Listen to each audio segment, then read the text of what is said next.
Bueno, hablamos de la culebrilla, así es como la conocemos habitualmente y en realidad aquellas personas que lo padecen lo sufren y mucho. Y vos decís, bueno, pero ¿por qué aparece? ¿Esto es un virus? ¿Esto lo tenía antes? ¿Por qué aparece en determinada edad? En fin, la doctora Casi nos va a explicar todo al respecto y después vamos a puntualizar sobre el tema de la vacuna, que es algo muy importante, novedoso y obviamente esto tiene indicaciones y contraindicaciones a tener en cuenta. ¿Cómo le va, Andrea? Buen día. ¿Qué tal? Muy buenos días. ¿Cómo estás vos? Bien, vos muy flaca, tenemos que decirlo. La doctora Casi, desde que ha empezado el programa de vuelta, ha hecho un esfuerzo enorme, está consciente, siguió todos los consejos de las nutricionistas, así que esto tiene que ser una motivación también para ustedes que están del otro lado y decir, bueno, la doctora Casi, pese al estrés, pese al trabajo, pese a todas las consultas, lo ha logrado. Bueno, muchas gracias. Una alegría que es una buena onda. Bueno, Andrea, hablamos de algo que no tiene tan que ver con la buena onda. No, es tan frecuente, en realidad la gente no lo sabe, pero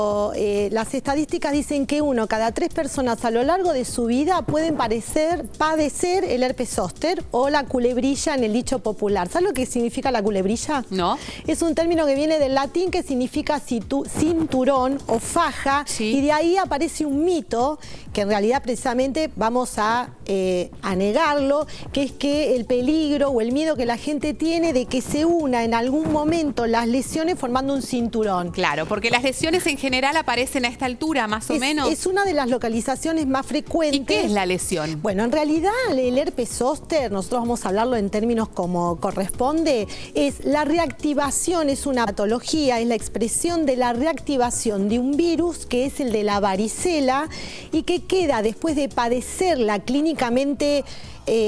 Puede ser que uno tenga contacto con el virus de la varicela en algún momento de la infancia y no hacer la expresión de la enfermedad, haber tenido un contacto, tampoco haberse enfermado o que haya tenido varicela clínicamente bien expresada. Por eso es que es tan frecuente. Aquellas personas que han tenido varicela o han tenido contacto con el virus tienen un altísimo porcentaje de que esto vuelva a aparecer. Se calcula que el 50% de las personas a lo largo de la vida tienen algún tipo de contacto con el virus de la varicela, ya sea en expresión clínica o no, se entiende decir que pudo haber tenido contacto con el virus y no haber hecho la enfermedad. Está bien. Razón por la cual ese virus queda latente, queda como guardado, ¿sí? Porque entra, digamos, cuando el virus de la varicela entra al organismo, entra en forma inhalatoria. Sí. Y va directamente a establecerse a un tipo de célula inmunológica de defensa nuestra y ahí por la sangre se suelen instalar en una estructura neurológica, hace la varicela el que va a hacer la expresión y después ese virus queda ahí. Ok. ¿Esto es lo mismo que los otros herpes que pueden aparecer y que las personas que lo padecen lo saben? Que es como que queda el virus inactivo y que de golpe se activa por alguna circunstancia o algún estímulo. Son de la misma familia, son herpes, pero no son exactamente iguales. Dentro de lo que es una gran familia hay muchos primos, por decirlo de alguna manera, pero no tiene que ver exactamente. Pero sí pueden tener mecanismos parecidos, porque pasa que el de la boca o el genital pueden reaparecer ante alguna circunstancia. Cuando se tiene culebrilla o herpes zóster, ¿se puede volver a tenerla o una vez que reaparece ya está? Se creía que no.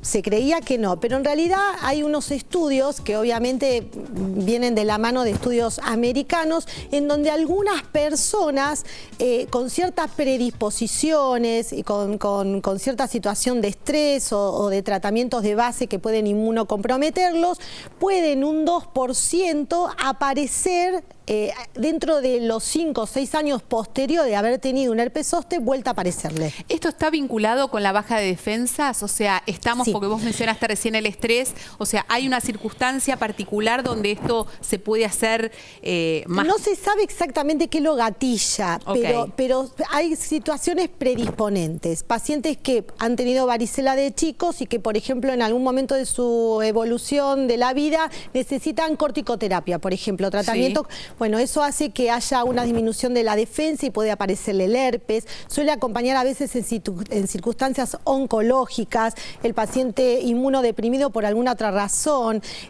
gente que, por ejemplo, hay que tener mucho cuidado con gente que a lo largo de su vida necesitó ser trasplantada y tiene el recurso de inmunosupresores permanente y tuvo varicela. Ojo, son personas que en ese contexto pueden gatillar la culebrilla o el herpes zóster. Bueno, ¿Cuáles son los síntomas o cuál es la apariencia física que nosotros nos puede hacer pensar que efectivamente está o tenemos la culebrilla?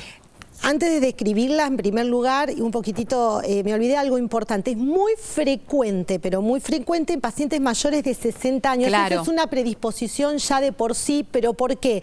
Porque la gente, después de los 60 años, empieza a tener un envejecimiento propio de una de las células inmunológicas, que es donde se instala este virus. Okay. Razón por la cual suele aparecer básicamente y como primordialmente en gente mayores de 60 años. Ese es el grupo etario de más cuidado. Y se escucha mucho, de verdad es muy frecuente. Exactamente.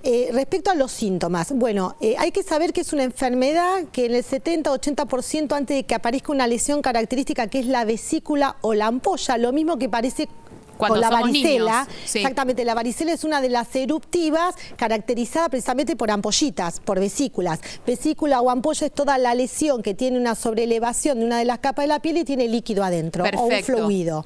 Entonces, antes de la lesión característica que sigue a un camino, ¿por qué? Porque dijimos que el virus está latente en una estructura neurológica al ladito de una raíz nerviosa.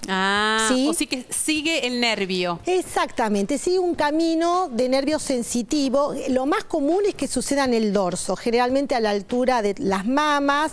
Y ahí estamos viendo la imagen, también, ahí está la espalda, ¿no? Fíjense que básicamente da la forma de hemicinturón, que sí, no se tiene por qué unir en la otra punta. Puede pasar en la cara, esto va a venir a cuenta de algo que nosotros ahora vamos a comentar, de una de las complicaciones muy importantes, pero bueno, decía que antes que la vesícula aparece el dolor, el ardor, la alteración de sensación rara en la zona, eso se llama parestesias, porque precisamente como sigue el camino de una metámera se llama, pero que es el recorrido nervioso sensitivo, empezamos a sentir pinchacitos, dolor, ardor, molestia, y aproximadamente entre las 48, 72 horas o dentro de la semana de empezar a sentir esas molestias, con cosas generales, uno puede aparecer fiebre, sentirse como asténico, cansado, inclusive tener dolores articulares, lo que pareciera en un principio como un síndrome gripal. Totalmente. Bueno, con esta cuestión localizada y aparecen las vesículas o ampollas. Que sería de alguna manera la confirmación del Exactamente, porque es la expresión y la lesión característica de esta enfermedad. Muy bien. Hay que saber que ese fluido, ese líquido que está dentro de la ampollita es contagioso. ¿Sí? Es contagioso y hay que tener cuidado y contagia varicela a toda persona que no la haya tenido. ¿Queda claro? Entonces, el cuentito de